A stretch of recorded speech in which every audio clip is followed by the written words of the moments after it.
أعوذ بالله من الشيطان الرجيم.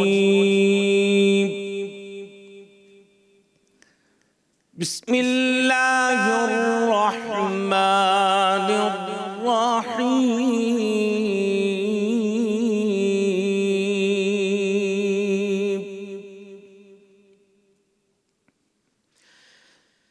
هو الذي يصلي عليكم وملائكته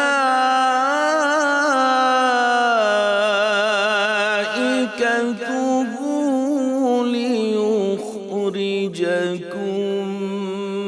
من الظلمات إلى النور.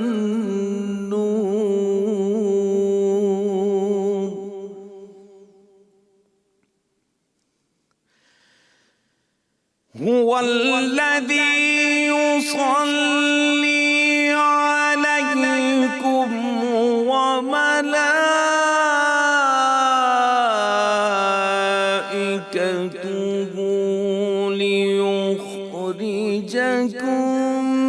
من الظلمات إلى النور.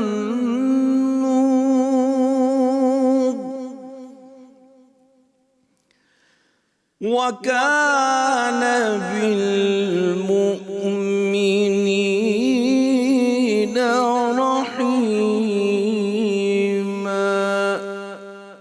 صدق الله العظيم. وہی اللہ ہے جو تم پر رحمت بھیجتا ہے اور اس کے فرشتے بھی، تاکہ تمہیں اندھیروں یعنی کفر اور جہالت سے روشنی یعنی ایمان اور ہدایت کی طرف نکالے، اور وہ مومنوں پر نہایت رحم کرنے والا ہے۔ صدق اللہ العظیم۔ ناظرین اکرام، 28ویں سحری میں آپ کو خوش آمدید کہتے ہیں۔ میں ہوں آپ کا میزبان ڈاکٹر زبیر احمد۔ ہم اپنے اگلے سیگمنٹ کی جانب چلیں گے جس کا نام ہے خلاصہ قرآن، جو کہ مفتی زبیر احمد صاحب آپ کے سامنے پیش کریں گے۔ دیکھتے ہیں خلاصہ قرآن۔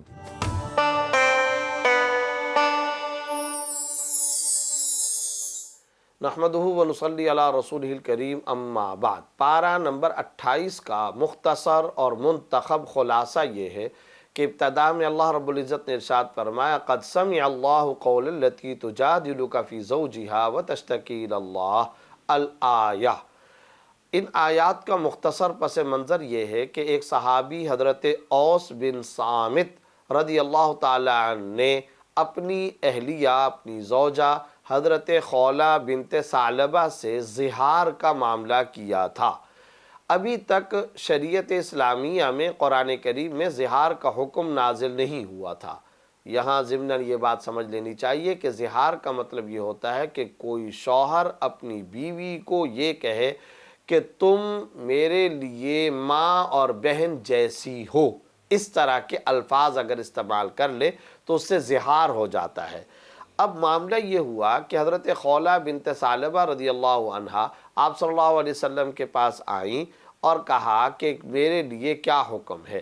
آپ صلی اللہ علیہ وسلم نے فرمایا کہ ابھی تک میرے پاس اس سلسلے میں کوئی حکم نہیں آیا، مجھے ڈر ہے کہ شاید تم اپنے شوہر پر حرام ہو گئی ہو، مگر انتظار کرو۔ اس پر حضرت خولہ بار بار یہ فرماتی رہی کہ یا رسول اللہ، میرے شوہر نے مجھے کوئی ڈائیورس کا، طلاق کا کوئی لفظ استعمال نہیں کیا، لہٰذا میرے لیے آپ بیان فرمائیے کہ کیا حکم ہے۔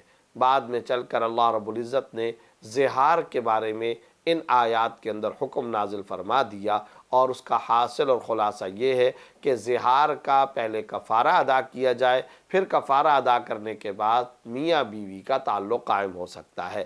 اور ظاہر ہے ان آیات میں اللہ رب العزت نے زہار کا باقاعدہ کفارہ بیان کرتے ہوئے فرمایا کہ یا تو غلام کو آزاد کیا جائے، اور اگر اس کے اوپر قدرت نہ ہو تو 2 ماہ کے مسلسل یعنی 60 دنوں کے مسلسل روزے رکھے جائیں، یا کم از کم 60 مسکینوں کو 2 وقت کی روٹی کھلائی جائے۔ یہ زہار کا کفارہ ہے، جس کے بعد میاں بیوی کا فزیکل ریلیشن قائم کرنا جائز ہو سکتا ہے۔ اس کے بعد اگلی آیات میں اللہ رب العزت نے یہود کی سرگوشی کا تذکرہ فرمایا،